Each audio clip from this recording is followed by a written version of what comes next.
Hello and welcome back to the Welsh Gardener, and in today's video it's going to be a bit of a catch-up as I haven't uploaded for a while and I apologise about that, but I will be getting back into a weekly schedule hopefully. But I'd like to have a bit of a catch-up. I'll tell you about what I'm harvesting and growing in the garden at the moment, and I'll also have a chat with you. I'll give you some questions to answer in the comments below about how your garden's going and everything like that. And if you're new here, could you please subscribe to my YouTube channel down below. Just hit the red button and subscribe to my YouTube channel as it's much appreciated and it helps spread the word and spread the love of gardening.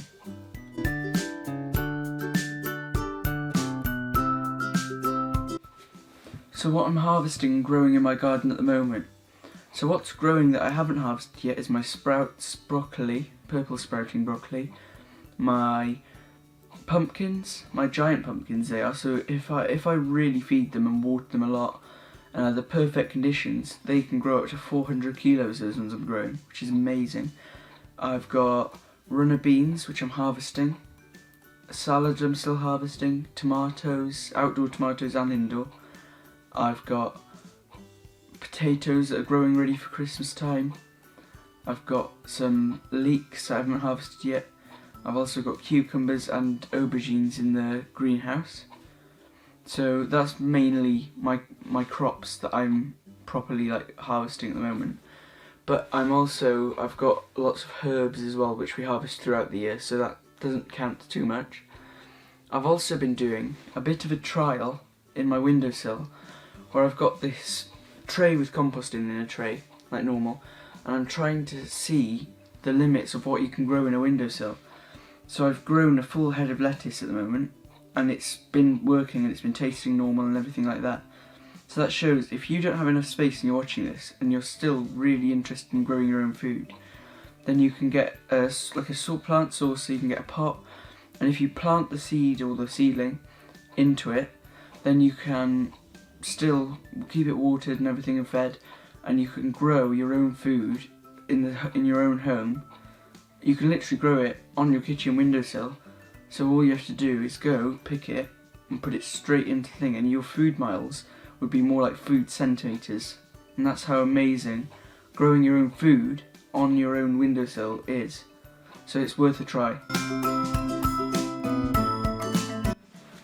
My next point is what I would change next year in gardening, because everyone makes mistakes. I've made some mistakes and some things that I regret choosing to do this year, and I think I could improve next year. So the first one is using hay as a mulch whilst things are growing. This is opposed to my next point, which is about overwinter mulching. But whilst things are growing in the summer, hay in my climate I don't think is the best idea. It can work when you do it well, but I'm not quite experienced enough at doing it yet.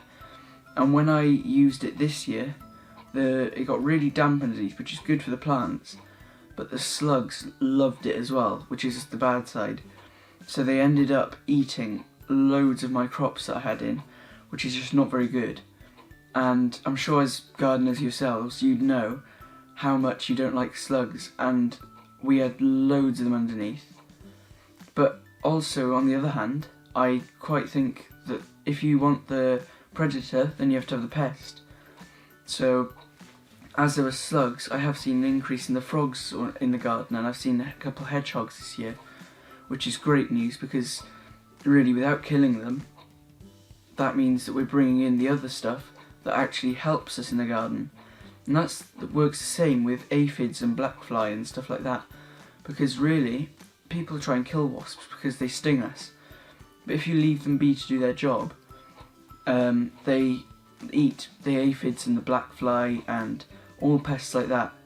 So if you can, leave as many animals as you can, because really they will attract in and equal each other out. So eventually you'll have your own little ecosystem in your garden, which is great.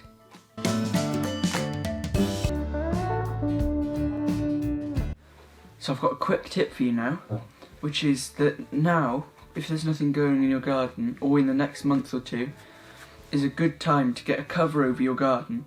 So whether that's black plastic or hay, so like natural mulch, so like hay leaves, straw, anything like that. Or you can have other things such as old non-synthetic carpet, because the synthetic stuff's plastic and no one wants plastic in their garden if it gets contaminated. But yeah, so you can have a natural mulch, so like I'm doing with hay and leaves. You have about 4 inches of that and it'll stop the weeds and it'll rot down and improve soil over winter.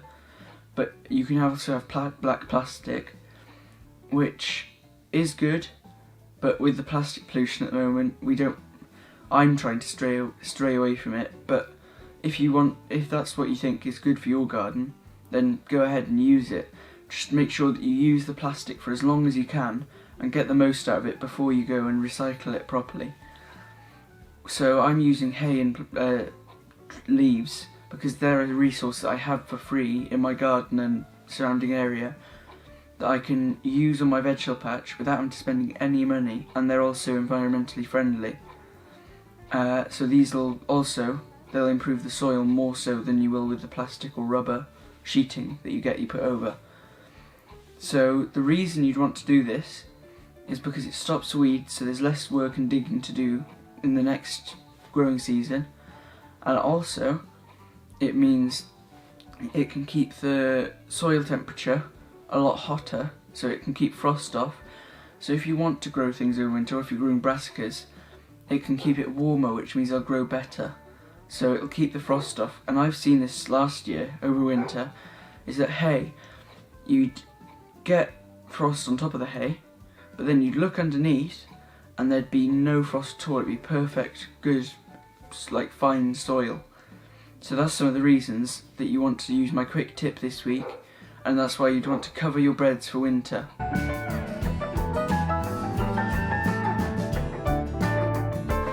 So my question for this week that I want you to comment down below the answer that you have, which is, how are you planning on amending your soil over winter, or how do you amend your soil over winter?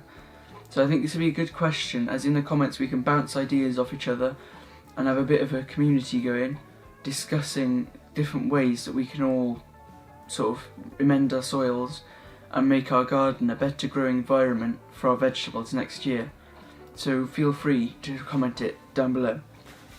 Thank you for watching. I'll see you next time.